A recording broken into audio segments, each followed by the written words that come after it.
we have on our flyer a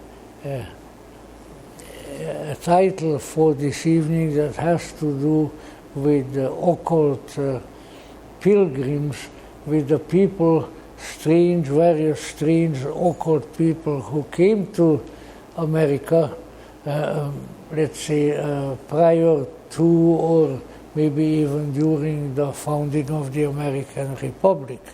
And then the next one is about the Rosicrucian tradition. So I sort of anticipated that we would be with somewhat diminished numbers, and which might, so we hope, improve by next week. I was 3 times invited to go to India, and 3 times it didn't work out. So this is like a monsoon condition in India, but prior to the rain. So I'm kind of glad I didn't go.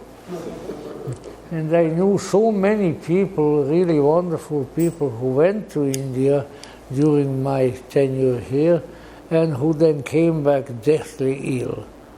And 1 or 2 of them never recovered. So I said to myself, you know what? I don't think I want to do that. And I didn't. In any event, what I had in mind for this evening is a kind of a little bit of a melange of what we were planning for today and what we had announced that we were planning for next week. And then we can pick it up again and sort of fill in the corners, as the hobbits say about their meals. You may recall that first you eat your meal and then you fill in the corners. It's a very noble endeavor. In any event, then we might continue with it further. So I'll sort of address myself first to what was supposed to be the first topic.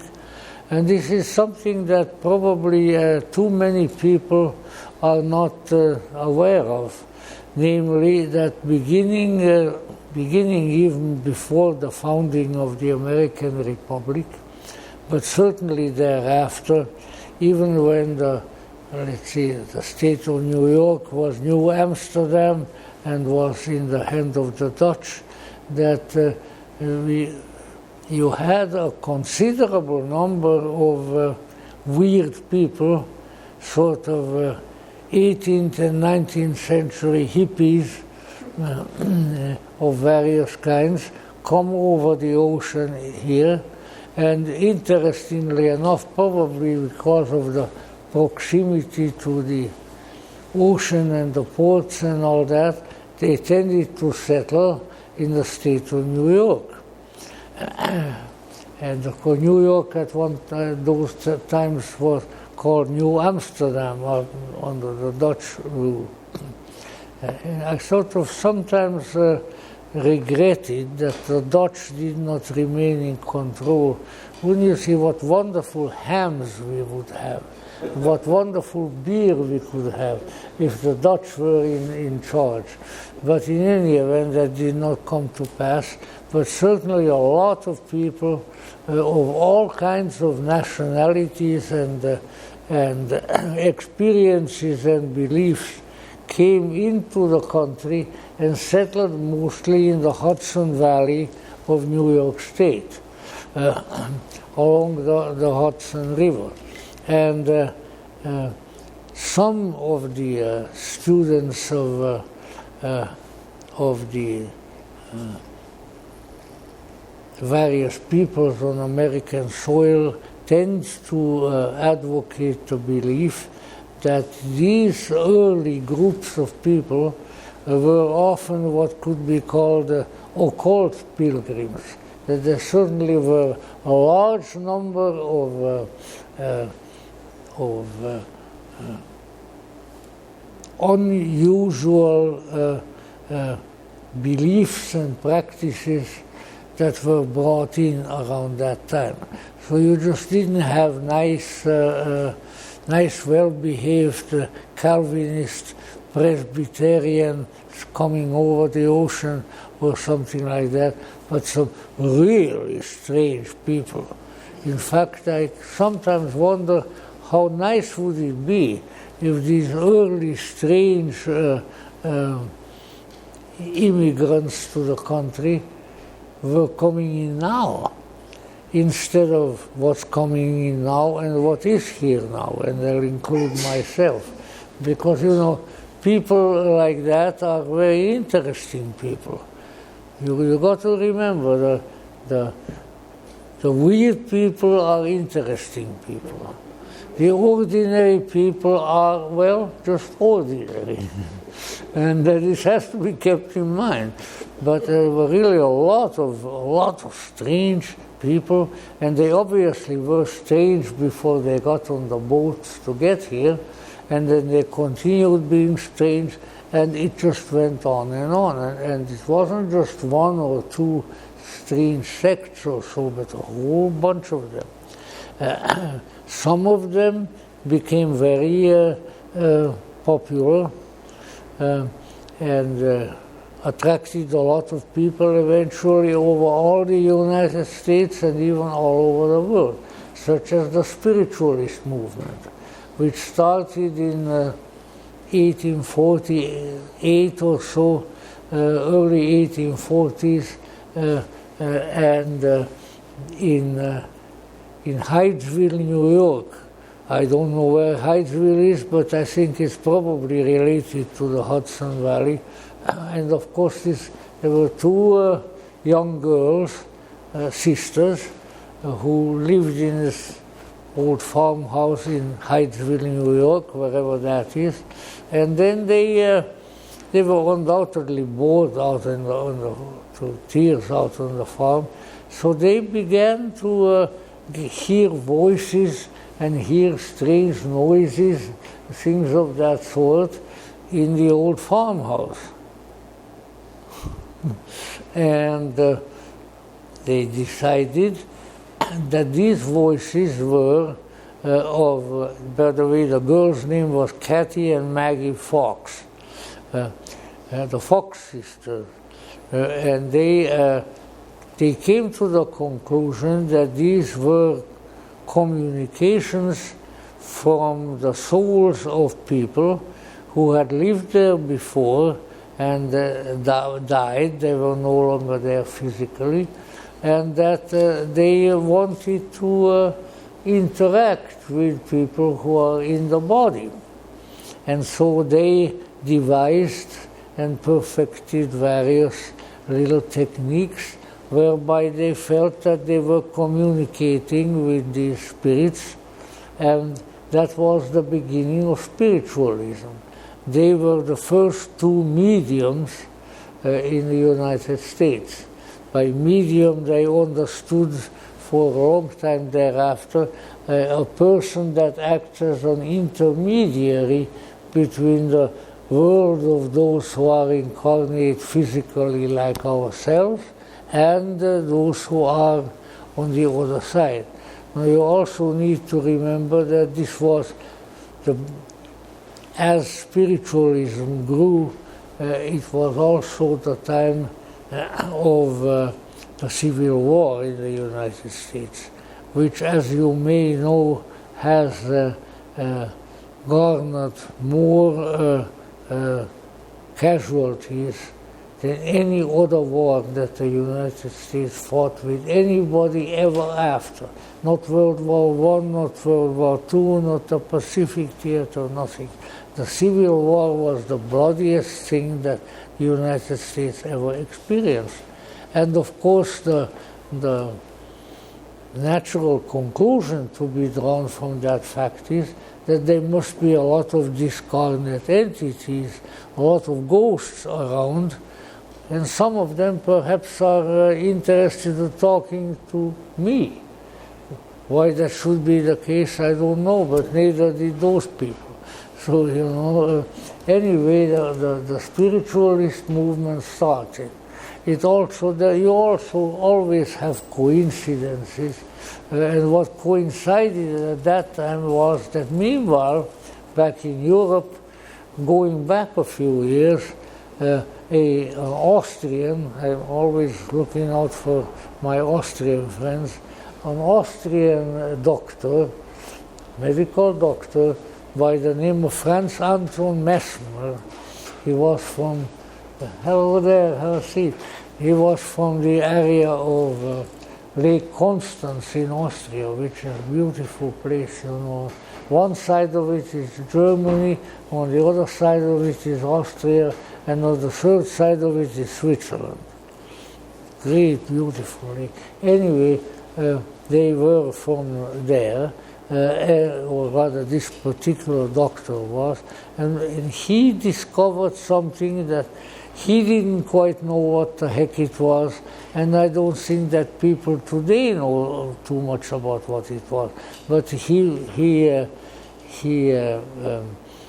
developed techniques and ways whereby he could put, by contemporary terms, put people into various depths of altered states of consciousness. And they became known subsequently as mesmerism, after his name. He, of course, being a medical man, was hoping that with these techniques he would be able to induce healings in the people. That if you can put them in a sufficiently altered state and you suggest to them, suggestion was always an important issue, when you suggest to them that they get healed with whatever their ailments were, and that they often did get healed. And so this created quite a sensation, because as you know, no matter what historical era you are looking at, there are always a heck of a lot of people in it who are sick. Maybe more of them are sick in the head than they are in their body, but one way or the other, they are all pretty sick. So then he became so famous that, hello there, baby. Yeah, that's not Dr. Messmer now. I don't know whether Dr. Messmer mesmerized animals too or not, but he was an interesting man. So then he became so famous that he was even invited by the French Academy, which is, you know, was always considered the supreme intellectual tribunal of the world, because whatever the French do, they are the ones who do it best, and whom you should therefore revere more greatly. And so Dr. Messmer was invited before the French Academy to be investigated, basically, whether this method of his was any good or not. And you know who sat there as an honorary member of the French Academy participating in this? Dr. Benjamin Franklin, who, of course, the bon Docteur Franklin was very, very highly regarded in France and elsewhere. I understand, especially by the French ladies, whom he appreciated greatly. So he was a good, normal 18th century man. In any event, he was there too. But even though he was there, nobody, I think, including Franklin, really voted for Messmer. They said that there was no, he did not offer any rational proof for his activities, and that they couldn't really agree with his theories. This, of course, made Messmer very unhappy. He went back to Austria, but he remained a very famous and very controversial figure for quite a long time. But there was a linkage. There came about a linkage. You wouldn't think so. It doesn't look like it, but between Messmer's activities and the new spiritualist mediums who wanted to talk to the spirits. Why? because both of them depended on what now we call altering of the state of consciousness. Now, I don't believe they were smoking any grass, as we call it nowadays. I don't think that they were taking any MDMA or any LSD, because those chemicals were not invented yet, but they did something.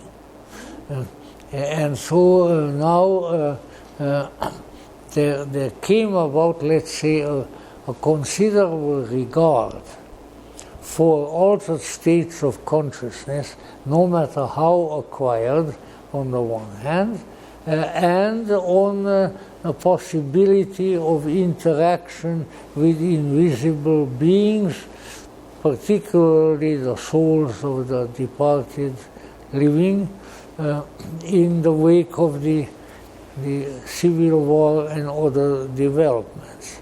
So there was quite early in the history of the United States, that is, some of it even before George Washington got stabled his white horse there in the Hudson Valley, and they still have the house and the restaurant. They have pretty doggone good food. You remember that? The White Horse Inn? Just at the beginning of the Hudson Valley. Good places to go. Yeah. Those New Englanders they are very patriotic. They always have the flag flying and so forth, and they also offer pretty good cooking. Now that's two pluses in their favor, as far as I can see. In any event, there came about a conjunction of the notion that something has to happen to the human mind in order to switch gears, or whatever you want to call it, and be able to tune in to realms of experience that ordinarily are not available. And this was, I think, a very great discovery, and it went on and gathered followers, eventually very illustrious ones, people like Thomas Alva Edison, for instance, academicians and inventors, and so forth. And it also became a popular preoccupation of many people, not only in the weird Hudson Valley, but eventually all over the country. In the 1950s, early 1950s, when I came to this town, there were more spiritualist mediums around than Carter had little liver pills, as we used to say. And I don't really know Dr. Carter, and I have never taken his liver pills. I think this was for women anyway, but anyway, it was all over the place. So it was a spiritual movement which spread all over the world. It is still very powerful, for instance, in places like Brazil, where it is called El Spiritismo, not spiritualismo, spiritismo. And in France, where actually a French scholar by the name of Allan Kardec in the 19th century sort of promoted it and became very famous. Anyway, this was a big thing that went on. And let's say, even though that might sound strange, I would say that when one studies the history, I think Madame Blavatsky and her late 19th century theosophical movement would have had a much slower beginning and career had it not been for the pioneering work of the spiritualists. Now, I don't like to talk about too many things that I don't know anything about personally. I have been to spiritualist seances, as they are called, which just means is a French word for sitting. C'est une séance, and so forth. And I must say that I wasn't terribly pleased. And it was maybe better than the later period, a cheap movie, but other than that, certain very kind of primitive patterns, now and then something fairly interesting coming out. And I had at least one very good friend, the late Reverend Trudy Giorno, whom some of you may have known, who was a spiritualist minister out in West Los Angeles, and a very fine portrait painter. In addition to that, and from a good Austrian family, and who fled the Nazis and then ended up here. And she was a good medium, and you could see that she wasn't putting on. She could tell you, well, I am getting so and so, and that's as much as I have for you to thank you. No putting on the dog, so to say. No reflection on present canines that may be around. So anyway, but it was a very popular preoccupation of the people. Everything from university professors and prominent clergymen to I don't know what else, to teenagers who were interested in unusual things. Everybody was practicing spiritualism. And it were various methods of putting themselves into altered states, and many of these were sort of semi-hypnotic conditions, but all kinds of things. They were very inventive and no doubt also very interesting. Even when I was present at some of these seances with my friend, my Austrian friend here in West Los Angeles or elsewhere, always, I often felt that there was a combination of something that was really there, that was genuine, but then a lot of hullabaloo built around it that I could have done without. So you also need to keep that in mind. Very few phenomena, especially in the occult field, are all this or that, all genuine and marvelous, or all put on and false. But it's a mixture. And why does that mixture exist? Well, it exists primarily because it exists in our heads, in our consciousness. Let's say in the evening you're about to go to sleep, you close your eyes, if you didn't have too much sleeping pill or anything of that sort, and there is this and that, and there are images, and there are people from the past, and there are people from the present, and people from the future, and some of them talk and others don't talk, so that, it's always a pretty big mixture of activities. And then, if you are so disposed, then you kind of have to figure out how much of this is valuable, how much of this is genuine, how much of it is made up by your mind at the time, and things of that description. And of course, you never can figure out all of it.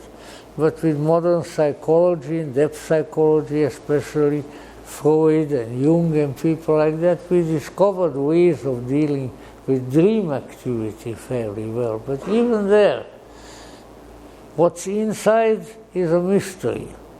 And to come to unravel that mystery, you have to do more than just go into a little bit of a trance or something of that sort. It's a much bigger job. And I speak a little bit from experience. In any event, that was a big movement starting in the early 19th century and up and down in terms of its popularity, going well practically to the present time, although certainly professedly spiritualists churches and assemblies at the present time are not very frequent and not very popular. But they are still interesting. There are still phenomena there that don't occur elsewhere. And so I'm not going to go into more details there, but let's say that gave the type of consciousness in the United States that was looking for the unusual, the mysterious, the otherworldly, that which is different, gave them a tremendous boost. So spiritualism really infused a lot of energy into all of those who didn't want to just think and live like other people and be bored by society, but who wanted to go to things and do things that ordinarily are not available, and that was exciting to them. And of course what also worked into the situation was that especially after the Constitution and the Declaration of Independence were signed and so forth, the new American Republic was there. We had something that very few people had, not only then, but in the history of the world, a very large religious freedom. And this is something that we should think about at times. In that respect, we really live in a unique place, and we should appreciate these unique features. Because by that I mean not only that you are allowed to be a Roman Catholic and you're allowed to be a Presbyterian or a Methodist, but that you are allowed to have any religion at all, rather than the Bezbožnik movement, as it was called, the God killers of the Soviet Union and so forth. Because let's say the anti-religious people are usually a bigger pain in the neck than the religious people. Although, no doubt, there were times when that was a little different too, because when these strange people came here from the old country earlier, very often what happened to them, they were burned as witches. So you had the New England witch burnings and all that sort of thing. But fortunately, with George Washington and the rest of those nice, neat gentlemen with their beautiful powdered wigs and then their nice brocade jackets, they did away with all that nonsense. And for that we should certainly remain grateful. So anyway, so that was, so to say, the background. And so strange people, unconventional people were coming in, and they mostly ended up in the Hudson Valley of New York. Why that was, I couldn't tell you. They probably just felt better there than elsewhere. But we all have feelings. When we are looking for a new place to live, unless we are very constricted by various circumstances, there's some places we look at, oh geez, I really want to go to that place. You see another place, heck no, I don't want to go there. And you can't you can't say why. But some things feel, as the Italians say, some things are antipatico and some things are simpatissimo.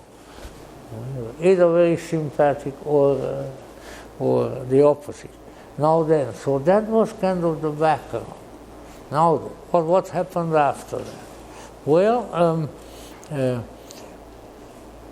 and that was the time of what we might call the Occult Pilgrims, because a lot of these people had some contact with maybe some aspect of the esoteric tradition back in Europe already, and in various other ways, and spiritualists and so forth. So they were somewhat at home in the borderline activities, shall we say. And then now came the what they call the American Revolution, which I don't like because it wasn't a revolution, it was a It was a war of independence.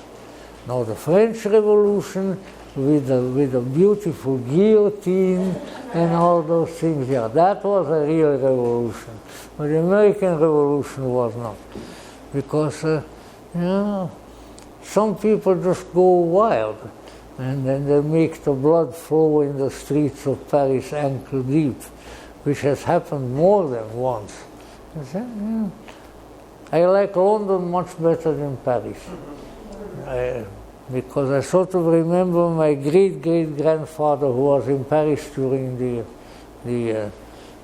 reign of terror, and he saw all the blood and everything, and he was an enemy alien of the French because he was an Austrian subject.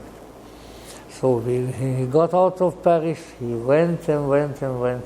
He said he wanted to go to a country where this sort of thing is not going to happen. And so he ended up in Hungary. And we had a little bit of a revolution there around 1848, but it wasn't like that. So he went to the right place. At least I think so, because I was born there.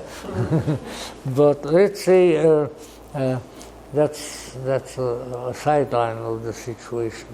So now came the what you might almost say, now came the respectable, the upper crust society occultism, the manifestation also of the tradition, the esoteric tradition, at a different than the raw popular level. These were not the people who went to the spiritualist mediums. Could you talk to my Uncle Joe who died in the war? And Uncle Joe would come and say, what do you want? The things that go on and went on in spiritual seances are really more fun than a barrel of monkeys if you look at it. I have really seen and experienced some very funny things there, but also some fairly serious ones. But anyway, now you had partly by mesmerism, which still sort of existed as a branch of the medical sciences, and for other reasons, there was a lot of interest in, sort of the borderline of human knowledge. And this constituted, you might say, the background, and more than that, maybe the alma mater, which is usually a title given to universities. You know what that means? It means a nourishing mother. Alma means to nourish, mater is mother. So, these things were there, but now it was functioning sort of on a higher level. And it is out of these interests, as time went on, that eventually the 19th century, the big 19th century revivals of the esoteric tradition came about, largely pioneered and championed by H.P. Blavatsky, a Russian noblewoman, and a Yankee military officer, Colonel Henry Steele Olcott, which then gave the impetus of a complete occult revival that in many ways is still with us, and the results of which I think are never going to go away, because at a very deep psychological level, it really contains very useful and very important material for people to avail themselves of. In other words, one way or the other, the esoteric tradition, even when it becomes more popular, it helps them. People don't go with any spiritual system for a long time if it doesn't help them anything. Now they may make some mistakes and this and that, but on the whole, when something ceases to be useful to you, you know what you do? You drop it. And you should, because there is such a thing as a good-natured selfishness. We should be selfish to the point that we are looking for things that are good for us and that we avoid things that are bad for us. If we don't have enough sense to do that, at least to a major extent, well, you know what, then I just feel sorry for you. Because we have to have that. It's that kind of a world we live in. It's not every... I don't need to assure you, you know doggone well, that not everything in this world is good, not everything in this world is pleasant, not everything in this world is healthy, and you kind of got to keep your eyes open and make good choices if at all possible. But now what happened was, and that would really be the next lecture, but I'll go into it now because it's really quite important, that let's say unbiased historical research indicates that around the time of the so-called American Revolution, there was a considerable, more secret influx, a coming of people and the coming of influences which were, they did not settle in a little hamlet in the Hudson Valley, but they were all over the place. They got into the U.S. Congress. They were there at the signing of the Declaration of Independence, and they were, like it or not, they were occult people. They were people of imbued with and working within the esoteric tradition. Now, for me to recount a lot of these would be boring to everyone, including myself, because I have recounted them numerous times. But what it really amounts to is that there were a few individuals that nobody really knew too much, a few strangers, which however were not strangers to everybody, that appeared in Philadelphia at the time of the signing of the Declaration and so forth, and who were there as sort of goading and inspiring the founding fathers to become a separate nation from England, and in various other ways to put together a new country. Has definitely happened. And strange to say that many of them, and they weren't such a large number, but many of them were not known, and soon after these political events, they were gone, they vamoosed. They didn't want fame for themselves. And you know, I could go into the details, and I have at other times, and I can recommend to you the sources where to find it. There are definite statements, and some of them by H.P. Blavatsky herself, indicating that she was convinced, that she had actual evidence of the fact that there were people from the secret brotherhoods, and she mentioned the word Rosicrucian from Europe, who came over to facilitate the American independence and everything that went with it. So I trust Madame Blavatsky. She could fantasize. She could add and subtract from what she was saying.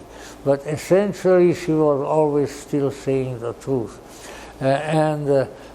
It's actually a real good story, and it's included in Mr. Manly Hall's book, which some of you know, as to how Manly Hall, for instance, came to some of that material, which was handed over to him by Mr. A.P. Warrington, at that time head of the Theosophical Society in America. I never met Mr. Warrington anymore, but I met his widow, Betty Warrington, who was one of the most delightful old ladies I've ever met in my life. Oh, she was fantastic. She was the librarian of the library in the Cortona Institute in Ohio, and a very, very nice person. And it was her husband who I think she said to me that he said to her that when I was ready to find something, some document, some book, something really important, it would come to me. And that those documents relating to the American Revolution also came to him in that fashion. In any way, there is material there that indicates that there were people here who in various ways, you might call it psychologically, physically, were instigating the American freedom fight. And why not? So that brings us now as to what was going on in Europe. The 17th century, 18th century, 19th century, what was going on. And so who were these people representing? How were they tied into the deeper traditions to just come over here? And many of them were already friendly with Dr. Benjamin Franklin. Because Franklin, of course, went to England and to Europe a number of times, and he met all kinds of people. And we know that in addition to all his interests and talents, Franklin was also very much tuned in, plugged in, if you want to use an electrical word, to the esoteric tradition. So they were not unknown to everybody, but unknown to most. So now what was this current, this esoteric current that was coming over in quite a large volume at that particular time? And of course this is not something that you find, and of course nobody studies history nowadays. There was a time when they did a little bit, but now they say, well, it's history, that's his story, it's not my story. I don't know. No, not a very good analogy, but I couldn't do any better. So, in any event, there were people, you might say some representatives, some bridgeheads of the tradition here in this country, but it was at that time primarily coming over in various ways from Europe. Now, that's a big chapter, so I reserve some of it for later. But let's put it this way: this is not much newer evidence. There is an increasing amount of evidence known in many more places than ever before that indicates that the people who discovered America, the very first people who came here, including the Admiral of the Seven Seas, Christopher Columbus himself, and many others, that they were people who were in contact with some aspect of the esoteric tradition. What tradition was it? Who were they? Well, of course, if I wanted to be very grandiloquent and not pay too much attention to the truth, then I would say, well, Columbus was a magician or something like that. No, but it appears that there is all kinds of evidence indicating that Columbus, a number of the people with him, and subsequent travelers and conquistadors had some contact with some aspect of the esoteric tradition. And a lot of that is based on, or at least supported by what? By symbols. You know, symbols are extremely important and were much more important to people in past generations. And one of the symbols is that Columbus certainly carried was a strange shaped cross that was not where they ordinarily put in a little flag on a ship, but that was painted on the full sail of Columbus's ships. If I had a blackboard here or something, I could sketch it, it would probably look real bad. But what it was a cross previously used by the Order of the Templars.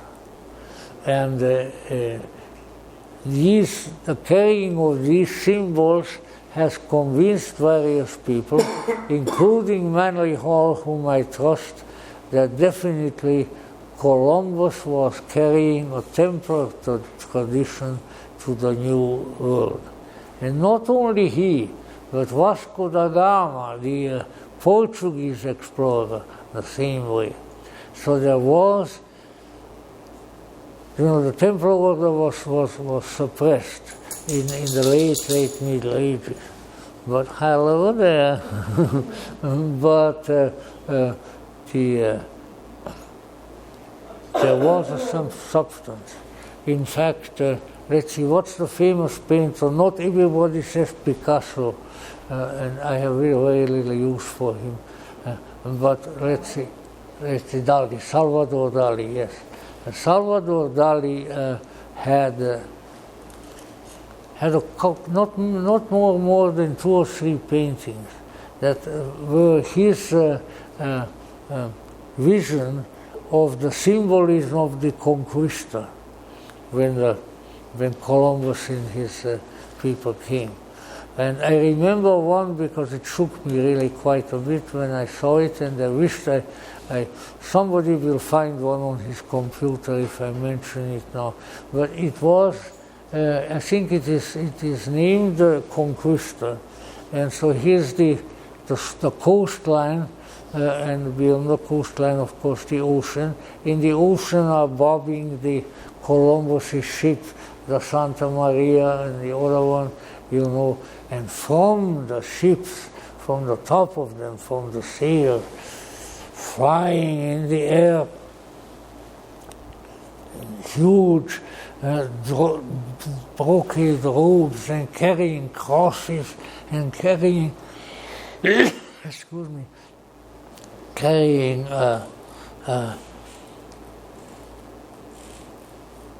all kinds of mystical objects of these great big spirits who are coming. They're bringing chalices, they're bringing crosses, they're bringing candles, they're landing on the ground. So this is the spiritual conquista. So that with, let's say, according to Salvador Dali, his vision, the conquista was not purely a geopolitical event, but was a spiritual event. And that the mystical spiritual traditions related to Christendom, but related to other things too, came over when the conquistadores came. So it's just not something to conquer a new land, but something that had to be done. Very interesting. And of course, Dali attained to considerable fame. The King of Spain made him a marquis nobleman, and unfortunately, with all of that, his castle that was given to him caught fire when he was already an old gentleman, and he perished in the fire. So I always prayed for Salvador Dali. I think he knew something. And when somebody knows something, then somebody else who also thinks he knows something, like myself, perks up his ears. Aha, there is something interesting going on here. And of course it was. Let's say from the very beginning of the development on the American continent, there was a secret, a symbolic, a mysterious and mystical and occult element there.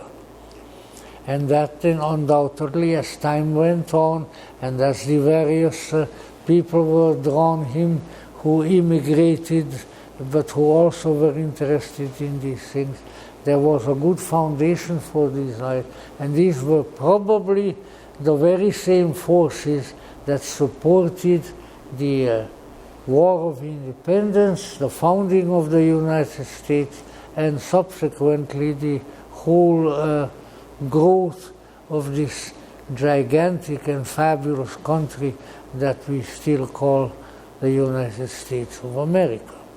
All right, now who were these people with their Templar flags and various other things that they may have brought over? Who were these people who in various ways and in the various forms did bring elements of the esoteric tradition over? Well, for that we have to take another jump, and again, I don't want to regale you with history, because just plain history you can find anywhere. Although I must say that there is, I mentioned that before, that there is this very fine book by Mitch Horowitz called Modern Occultism that contains probably more good historical material relating to the esoteric tradition than almost anything I have read. And if I add up everything that I read since I was a kid, it must run into the thousands of volumes. But this one is really good. Now, any event, after now pushing Mitch's book, I have to ask him, to send me a little honorarium for pushing his book.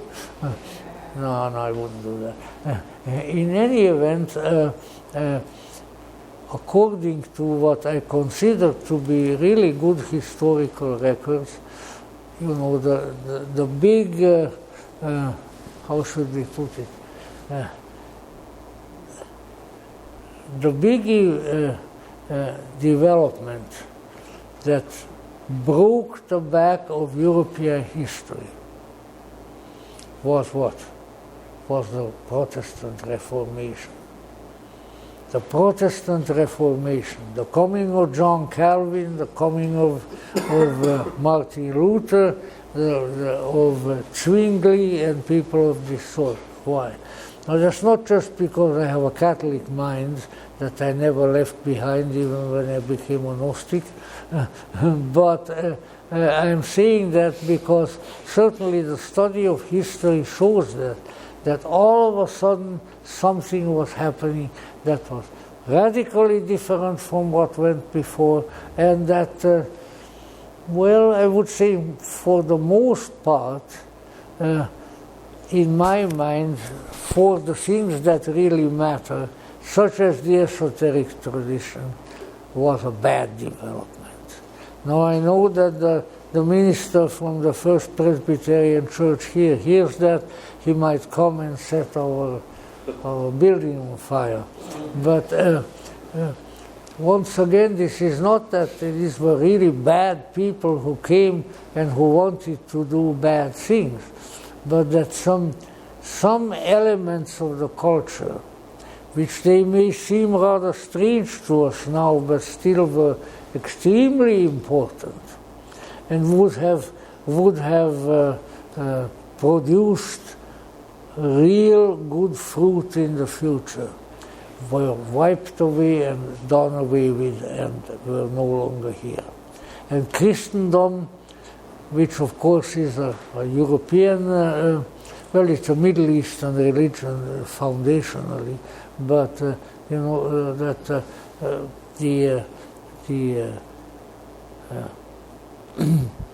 the Protestant Reformation took the mystical, the experience of God and the experience of the other world simply out of the picture.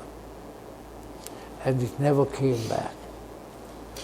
Now you might say that I'm a reincarnation of one of the Spanish inquisitors, but I'm not. I don't even speak good Spanish. And I like to nose around like an inquisitor should. But let's say if you look into reputable academic works of academic historians who are really reputable and who are not writing out of a religious bias, when they write about the Middle Ages and the time right before the Protestant Reformation, especially the Renaissance, you will find that there was an incredible energy of transcendental nature there. That not all, but a goodly number of the people who were declared saints, and not only the one after whom the winery is named up there, Cupertino. Is he Joseph Cupertino? Yeah. Giuseppe, Joseph, not only Cupertino, people like that, but a whole regiment of saints, male and female, experienced miraculous phenomena that made them fly in the air. And these flights were observed by large numbers of people. And were taken sort of pretty much, so they are saints, they are good people, they experience strange phenomena. That doesn't mean that you and I can fly. When I try to jump off this building, I think you're just going to have a sort of a dead Hungarian there. But Saint Teresa of Avila and Saint Joseph Cupertino, and they sometimes flew incredible distances. And the people were there and said, look, he just started here now, and a couple of hours later he's halfway across the world. Even between the new world and the old world, it's just one thing. In other words, the Middle Ages and clear into the Renaissance was an age of miracles, an age of the occult. Now, of course, that there were also witches.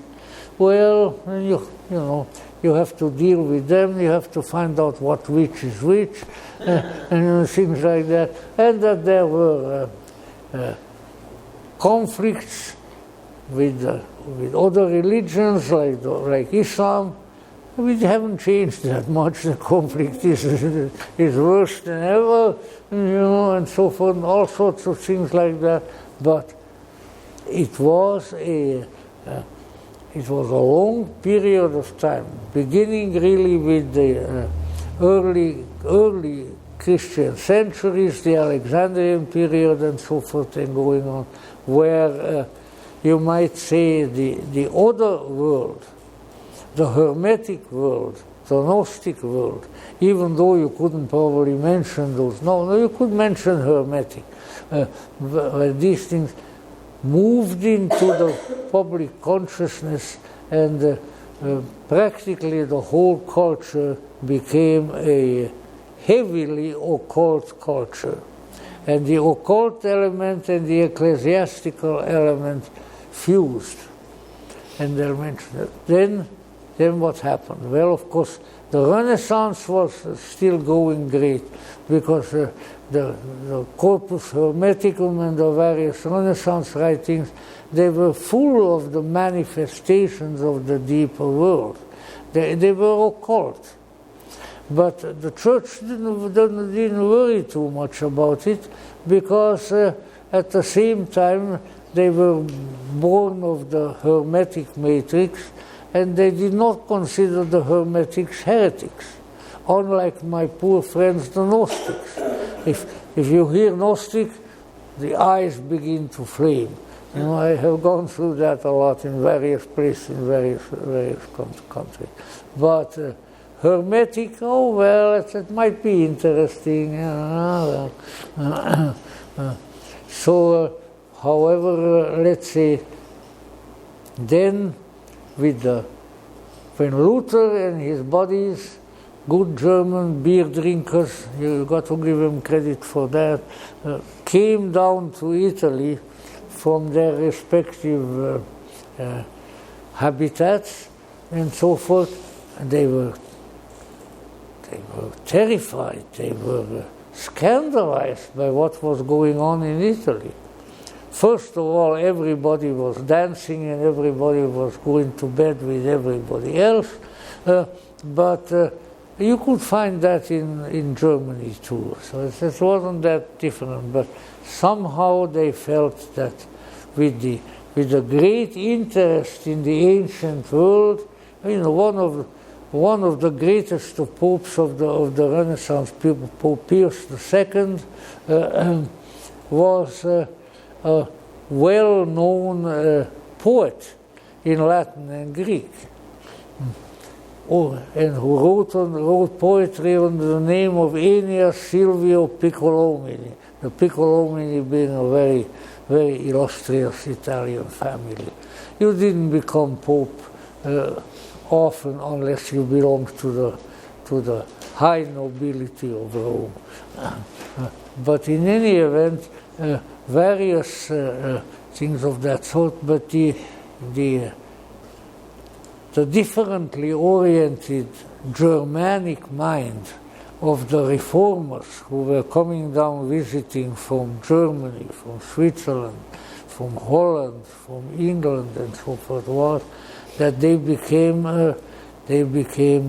horrified by what was going on in Rome. Well, these people know the Roman poets better than they do the Bible.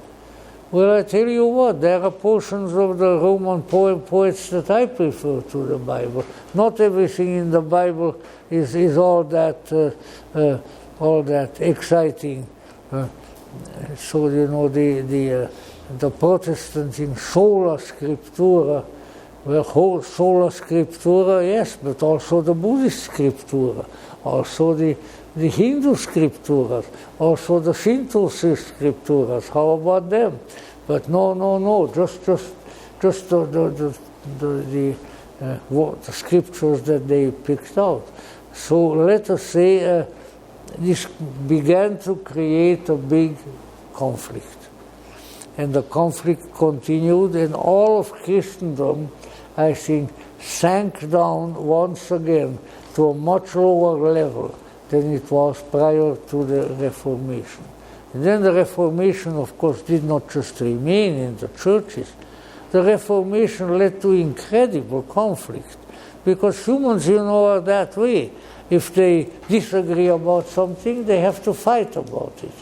If they argue about something, the argument has to end in each other's heads being bashed in, and so on. That's the way we are. We are a feisty bunch. Are you familiar with what are these funny little birds that we have here? Little small birds. Hummingbirds? Hummingbirds, yeah.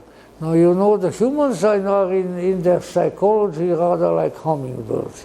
If you watch hummingbirds for a while, they are fighting constantly. They're fighting constantly. They are more interested in beating up on each other than they are on eating or drinking or anything. That's just the way they are. And I think the human character has some of that in it, but then you might say with a pun, that's for the birds. All right, so don't worry about it. But let's say in any event, so now terrible conflicts arose. The 30 Years' War. The German-speaking lands, particularly to this day, and I've been there and I lived there, and there's nothing better than experience. Not to this day did the German-speaking countries recover from the 30 Years' War. It is it was an incredible pestilence, shall we say. Well, pestilence is also okay. But it's, let's say, the Protestant side of Germany went against the Catholic side of Germany, and they got allies from other places, like the Swedes, who were regarded as the fiercest of warriors. Look, now they haven't had a war in hundreds of years. So I think they had enough. The Swedes had enough. But the Germans didn't have enough. They continued. So anyway, it was a very difficult period, especially for the German-speaking lands. People were dying of starvation. People were presumably even going in for cannibalism, and cities destroyed, people destroyed all over the place. It went on for 30 calendar years. When it was over, the population of the German-speaking lands, which would include Switzerland and others, was down to an absolute minimum, and they took the next 100, 200 years even for the populace to come up to a certain level. So and besides that, the German local petty rulers, the German princes, dukes, and so forth, very large number of them converted to Lutheranism, and when they did that, the law allowed to them to convert everybody to their new faith. So let's say the Duke of Westphalia or something like that became a Protestant. All of the people in Westphalia were obliged to become Protestant, otherwise they had to go into exile. Quite a bad thing. Sort of the kind of thing that was imitated by Nazis and communists later on. You don't want to do things the way we do them, out, you know. And of course with progress, we invented the concentration camp also, part of progress.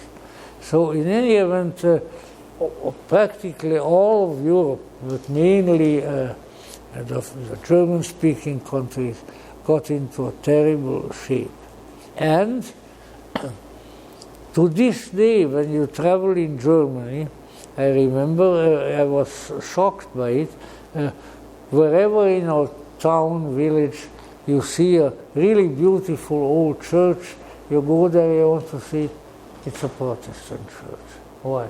Because the Protestants took over in wake of the Reformation all the then existing Catholic churches. And so the modernistic, ugly churches that you encounter, they are the Catholic churches because they were built much, much later. It's really a weird situation, really a weird situation.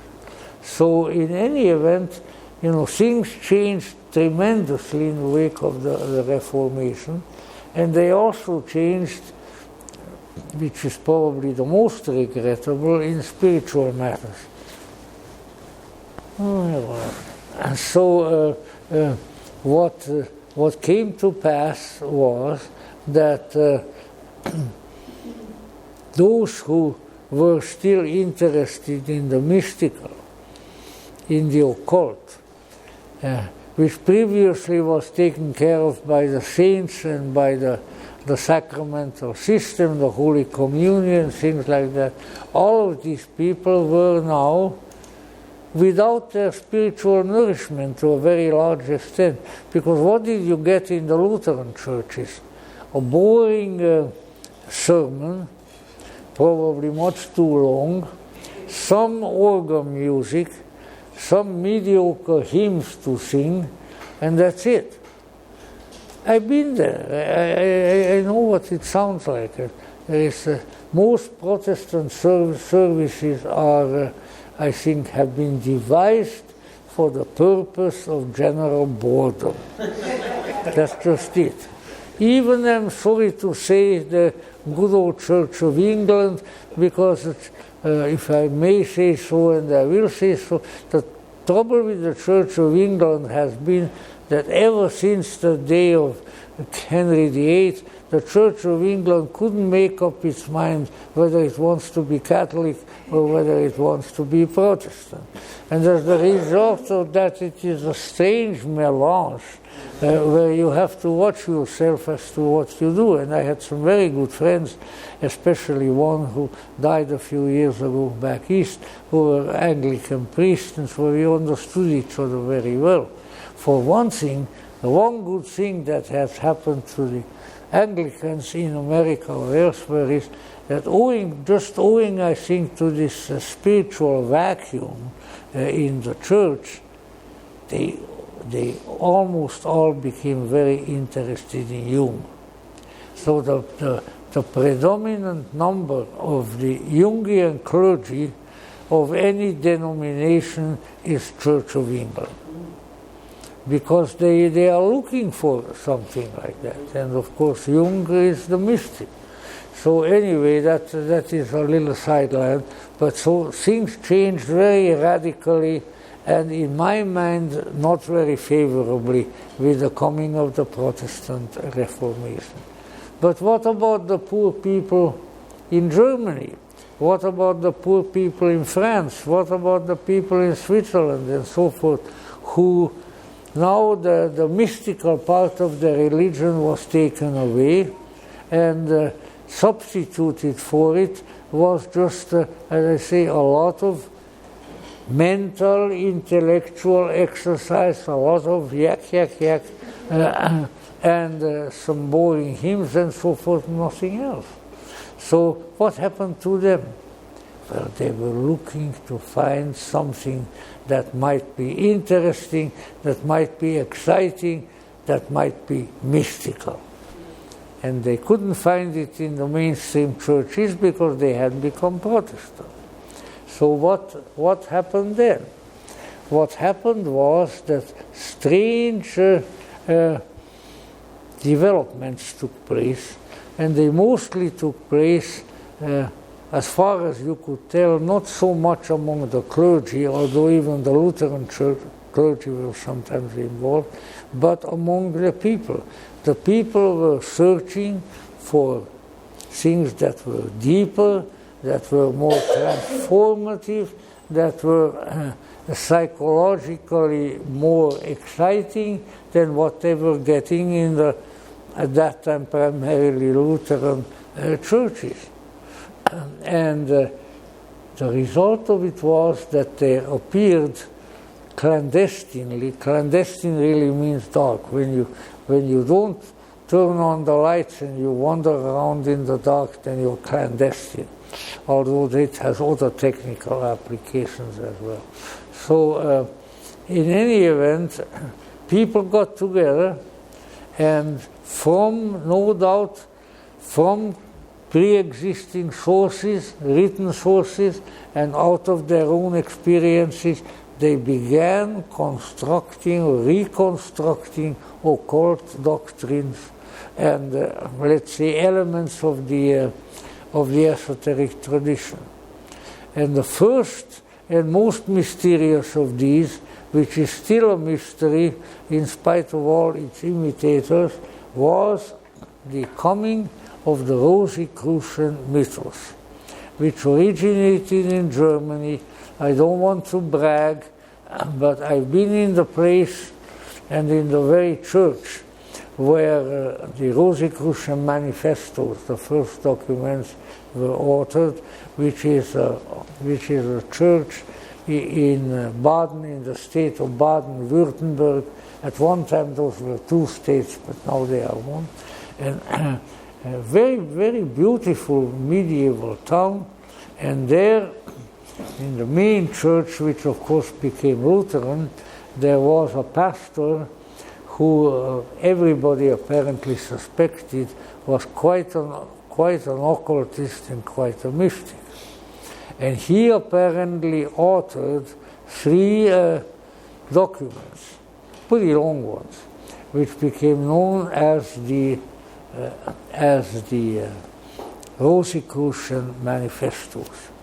And from then on, there was the mystery of the Rosicrucians, which, of course, never was solved, and which is still with us, and which led to the founding of various organizations which probably don't have much of a title to that name, but the Rosicrucian mystery was born.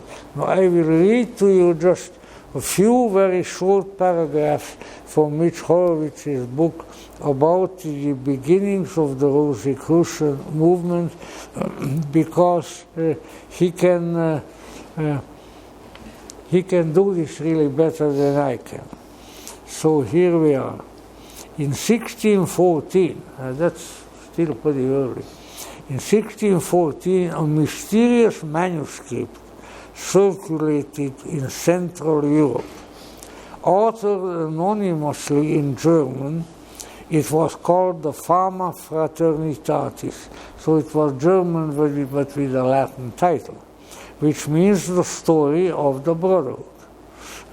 This document, which had been passed around in private since at least 1610, so for about 5 years, now emerged above ground.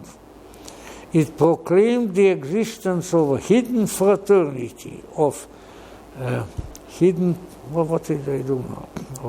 fraternity of seekers dedicated to social polity, radical ecumenism, individual development, separation of political and aristocratic power from religion, and the possibility that the developed individual who rose up through systems of esoteric initiation could govern himself and required no outside power, whether church, aristocratic, military, or judicial, to mediate life for him.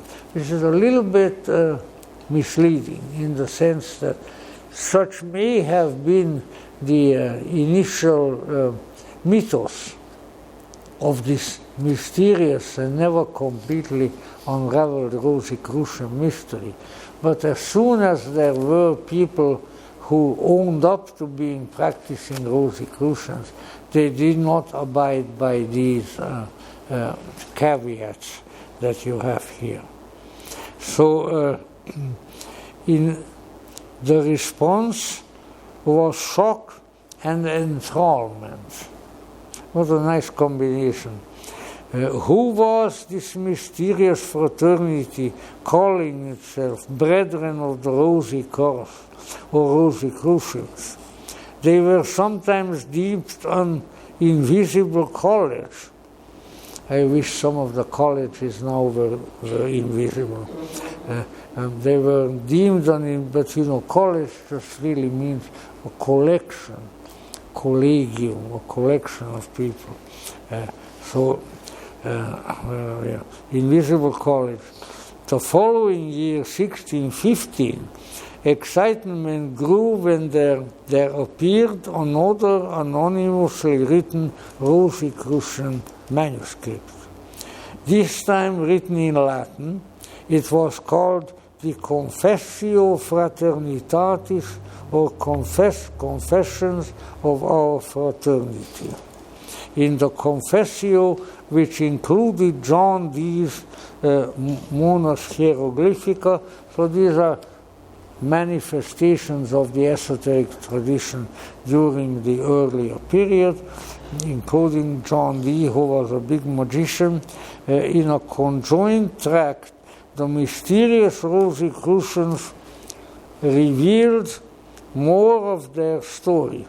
The work described the birth and journey of the group's leader, Christian Rosenkreuz, which is just German for Christian Rosy Cross, who traveled the world, including the Middle East, studying man's religions.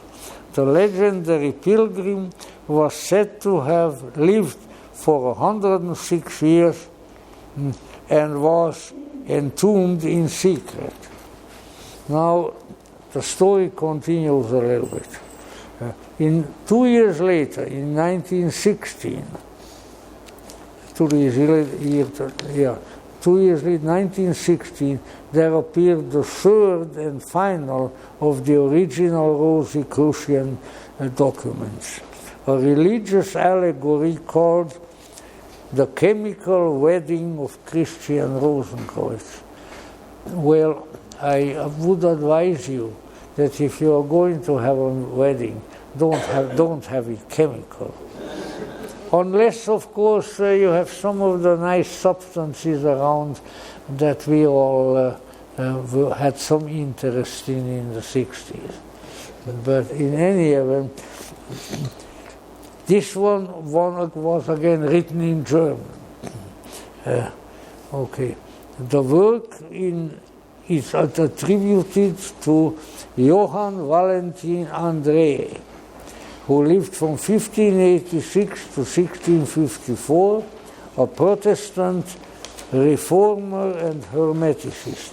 Well, he was by his job the dean of the largest Lutheran church in the city of Calv, and had been inside beautiful church, and they revere his memory quite a great deal. So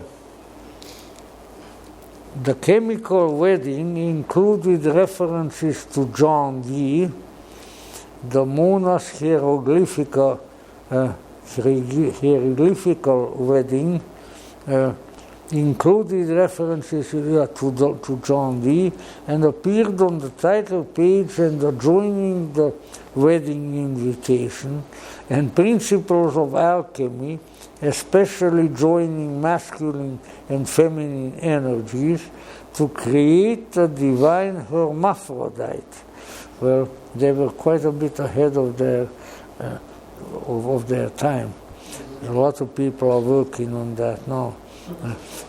A perfected individual, neither masculine nor feminine, but a being of universal energies, qualities, and possibilities.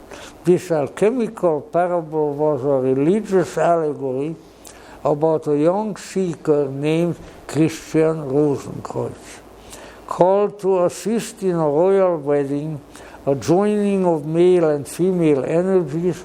In essence, the story told the progress of an esoteric pilgrim. I would also add to it, he didn't want to make too much of that, I guess, that the story of the chemical wedding is very heavily loaded with alchemical symbolism, so that nowadays on the Jung's influence or so, we would say that it indicates the interior wedding, the coming together of anima and animus, and the masculine, feminine energies in the human soul. And that this was put into an allegorical form of the now, in other Rosicrucian themed manuscripts included the 1618 Mirror of the Wisdom of the Rosy Cross, and some others, but it is these three that are the original Rosicrucian writings. Now, we need to keep in mind that when something is secret, or at least is proclaimed as secret, that always increases its appeal. If I come in here and tell you, listen guys, I got a secret, but as only a few of you will be able to tell it to. And then everybody, oh, I hope he calls on me, oh, I hope he calls on me. Even if the secret ends up something banal and unnecessary, but you know, we all like a secret. And so the element of secrecy was certainly an important feature here. I guess I'll just throw in one more, the French occult tradition, primarily through the now long dead French poet and occult writer Maurice Marger, came up with the interesting idea, and it was put forth in a very factualized manner, that Christian Rosenkreuz, if there was such a person, was a German minor nobleman by the name of Germischhausen. And believe it or not, everything manifests in Hollywood. Just about 3 blocks up from here is a beautiful old building I have to show to some of you. Have a circular tower and things like that, which when I went there was owned by a German gentleman, Sir Alvin Germischhausen. Nice man too. And so there was such a family. And it had spread to other places. So once again, I like the French tradition, and I could never find these. This was, for instance, a poet who was very interested in the Cathars and knows his Gnosticism quite well. I think that he knew something. And so it is quite possible, because this was when the poor Cathars or Albigensians were put down, where so many of them had been burnt at the stake, both in the south of France and in Italy and elsewhere.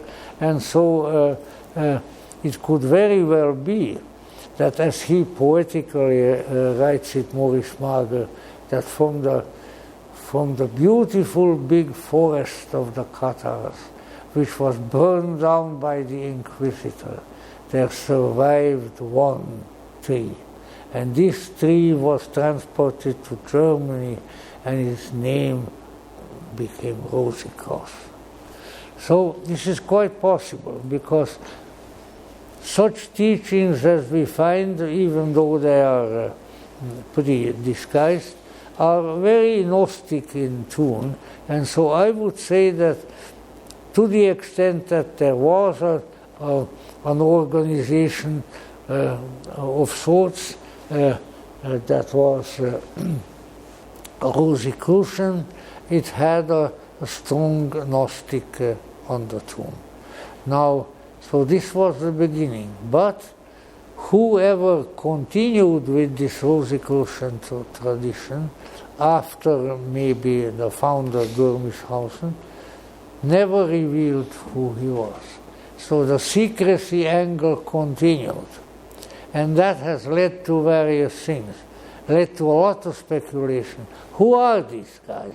Who are they? French? Are they German? Are they English? What the heck are they? You know, and they couldn't find any very satisfactory answer to it. Also, as time went on, 20th century and so forth, it also led to the formation of organizations which considered themselves revival movements, but which called themselves very boldly Rosicrucian.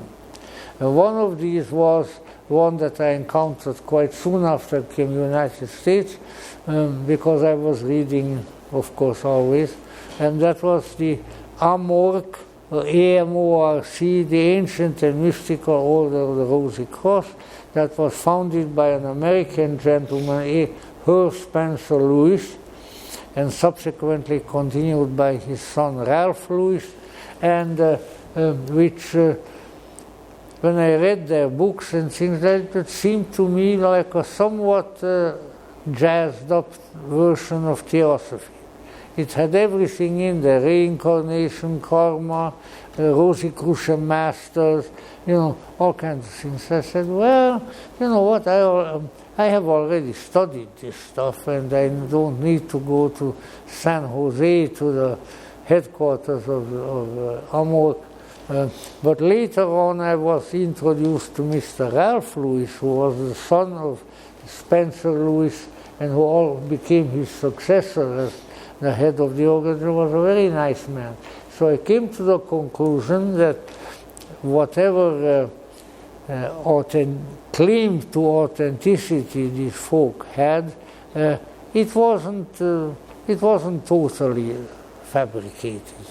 And that when you deal with the transcendental things and mystical things, you are virtually forced into becoming a myth maker. And so some of your doctrines and stories and about your background and so will be of a mythological rather than a factual character. And so my respect for the good old family and their organization, the AMORC, with their headquarters in San Jose, rose. But as my regard for them rose, the organization declined.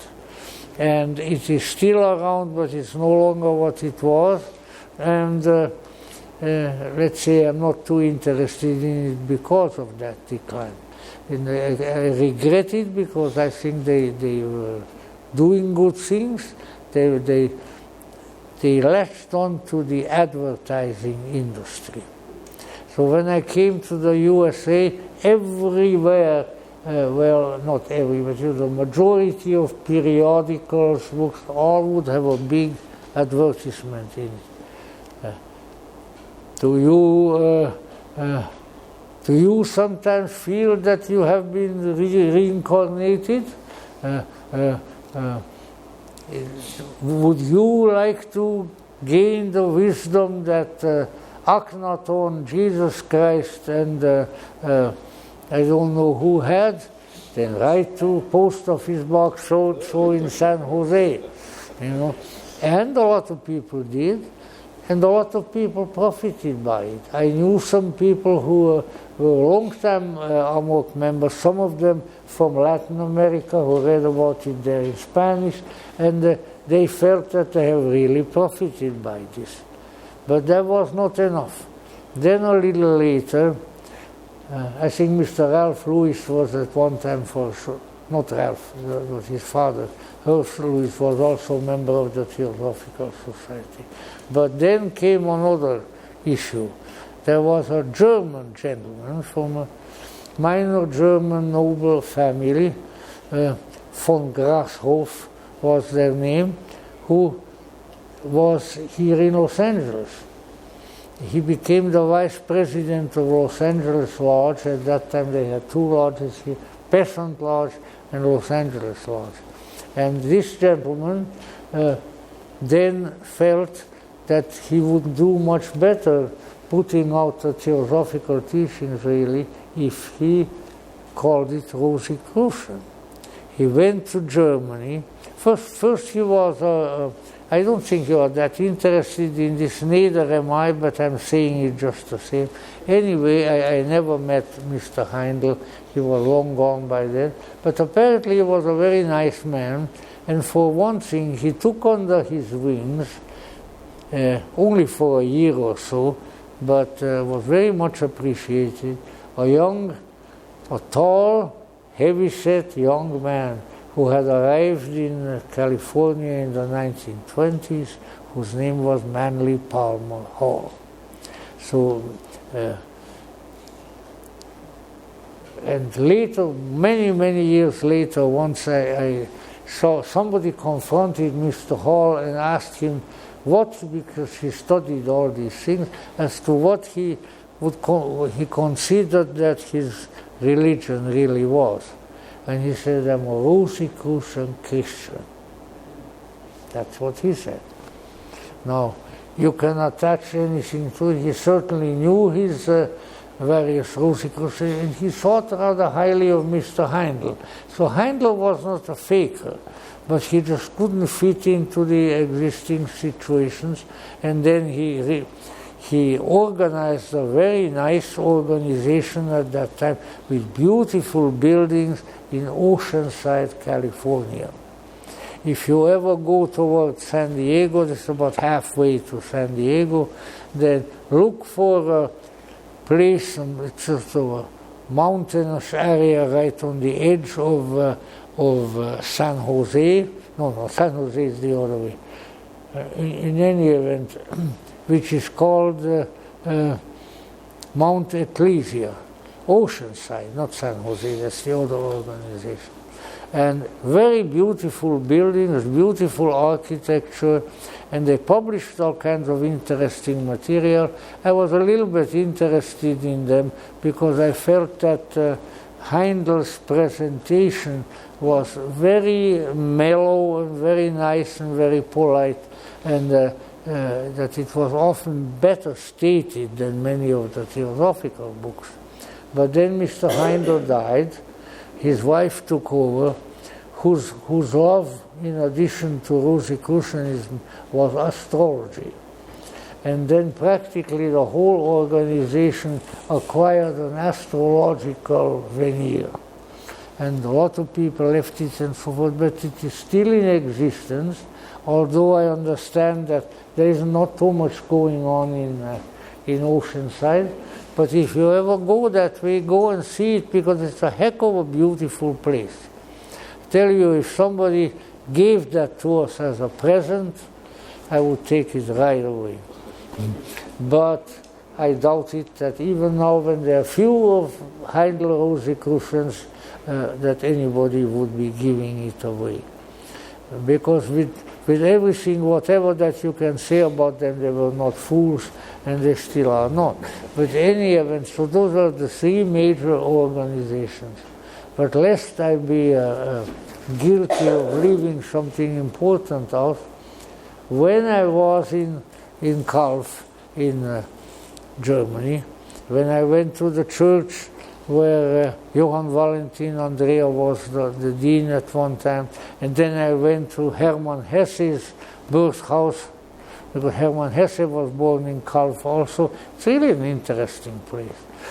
But let's see, when I was hanging around there and so forth, then I also saw that there was a sign and kind of a little estate and all kinds of buildings, and this also used the term Rosicrucian. So there was yet another Rosicrucian organization, which was founded by a Dutchman, whose name came to me this afternoon, but it tries to escape me now. It's one, his good Dutch name, his name was Van Rijkenborg. And he founded something with a Latin name. The Dutch like Latin, you know. If you find a European person with a Latin forename, or maybe several, it almost certainly is a Dutchman, Hoeller. They are Honorius and, always the Latin names. Anyway, this one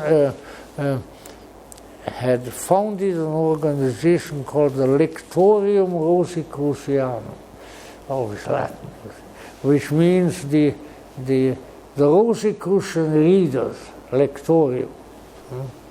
And it has branches in various places. Believe it or not, the California branch was of all places in Bakersfield. I said to some of the people when I was there, not very much to their liking, you know what, I hope that Mr. Van Rijkenborg didn't come to Bakersfield and then named his organization there. But anyway, they didn't like me very much when I said things of that sort. But in any event, for a while that was going very well, not only in Holland but in Germany too. And one of the great and good things that they did, that they opened up a branch with a museum in it and so forth, not only in Calf, but in the Languedoc. And they were some of the people who really pushed the exploration of the Cathars, and who had their members in Languedoc, and seemed like very nice people. But by the time I got to Calf, to their house, or to Bakersfield for that matter, by the time I got there, I would say everything was in considerable decline. But they still had some nice studies and nice books of the Cathars, other things. And I think that if one looked up a phone book of the city of Calf, you would probably still find them, because they had a nice house, nice garden, garages, all kinds of things. So that was yet another Rosicrucian body, shall we say. So the Rosicrucian mythos had caught on with a lot of people.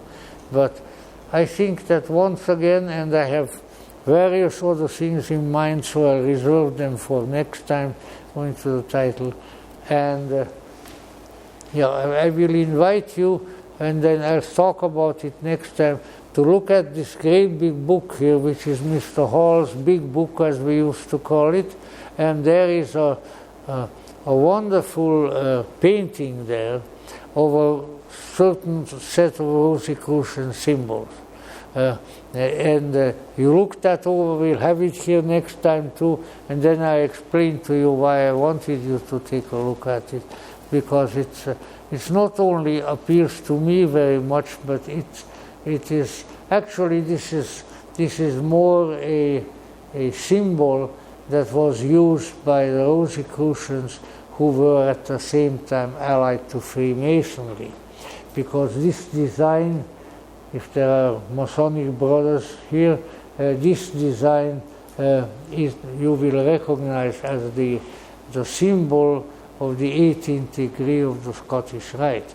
I am not Scottish Rite, I am just a poor little master mason, poor little Hiram, but I have a great deal of respect for Freemasonry.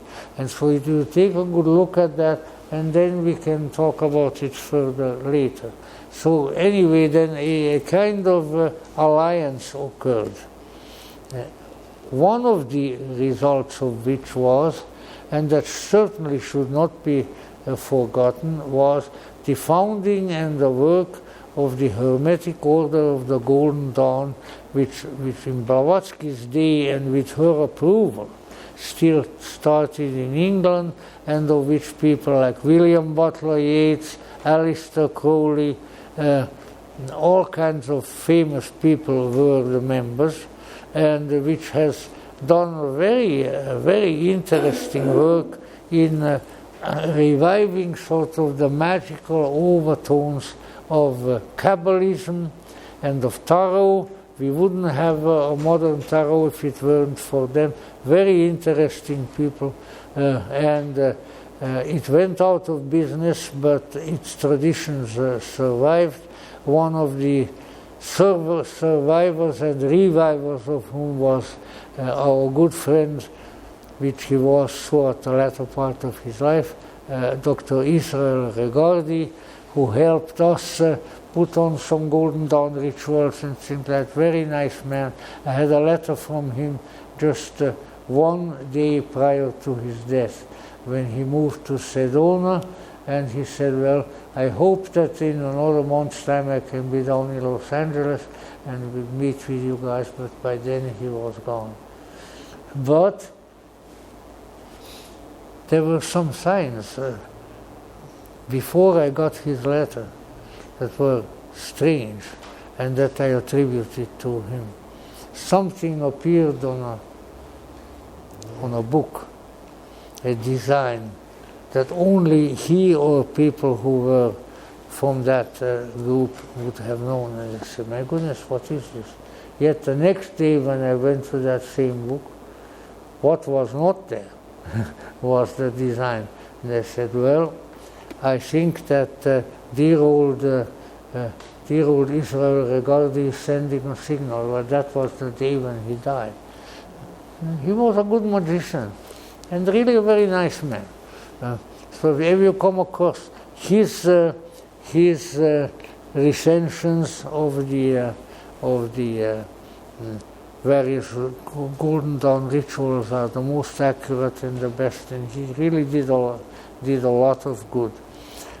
Now we know enough of Rosicrucian lore to know a few little signs like that, with one of them being that when one initiated Rosicrucian writes to the other, or so they usually always signs with, may the roses bloom on your cross. And when you see the symbolism, and when you see what the rose really stands for, which I'll talk later on, I consider that a very wonderful greeting. because when you don't have to have any explanations about it now. When you look at that picture in Manly Hall's book, then you see what it may mean when the roses bloom on your cross, which is, I think, a wonderful greeting, and I will sign off with that by wishing to each and every one of you that really may the roses bloom on your cross now and always. Thank you very much.